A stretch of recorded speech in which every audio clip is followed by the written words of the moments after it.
তাহলে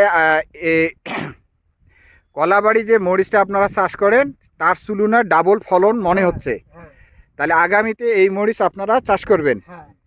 আবার যারা মরিচ চাষ করে চাষিদের উদ্দেশ্যে বলেন যে এই মরিচটা চাষ করলে তারা কি লাভবান হবে না কি অবস্থা?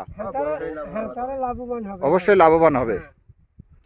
তাহলে এই মরিচের নাম হলো ইজি প্লাস। ইজি প্লাস এই কোম্পানির নাম হলো এগ্রিকোলা লিমিটেড, এনার এই কোম্পানি। তাহলে আমরা এই কোম্পানিকে অসংখ্য ধন্যবাদ জানাইতে চাই, তাই নাকি? হ্যাঁ তাই। কি কারণে? আমরা অনেক ভালো একটা ফলন পাইছি। কোনো প্রকার রোগ দেখছেন আপনারা? কোনো রোগ নাই, কোনো ভাইরাস বাবরিও ধরে নাই। আর এখানে কোনো ধরনের যে গাছ মারা গেছে আমার মনে হয় নাই, এরকম গাছ নাই, গাছ নাই। তাহলে সব মিলে দেখা যায় এই মরিচটা বাংলাদেশে যদি আমরা ধরি যে হাইব্রিড জাতের মরিচের মধ্যে যদি আমরা নাম্বার দেই তাহলে কি কয় নম্বরে?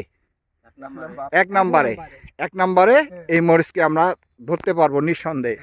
তার প্রমাণ দেখেন অসংখ্য। আর এর যে বাজারে ভাই বললেন যে বাজারে যখন এই মরিচটা বিক্রি করেন তখনও দেখা গেছে কি অন্য অন্য মরিচের তুলনায় 400-500 টাকা মন বেশি। এর কারণ হলো কালার এবং সাইজের কারণে। কালার ভালো। এই মরিচের আরেকটা বৈশিষ্ট্য আছে, আপনি জানেন কি? এই মরিচটা দেখা গেছে আপনি হয়তো বাজারে দাম নাই, তুলতে পারলেন না কাঁচা অবস্থায়, আপনি শুকনা অবস্থায় শুকাইতে পারবেন। কারণ কি এই মরিচের চামড়াটা হলো পাতলা,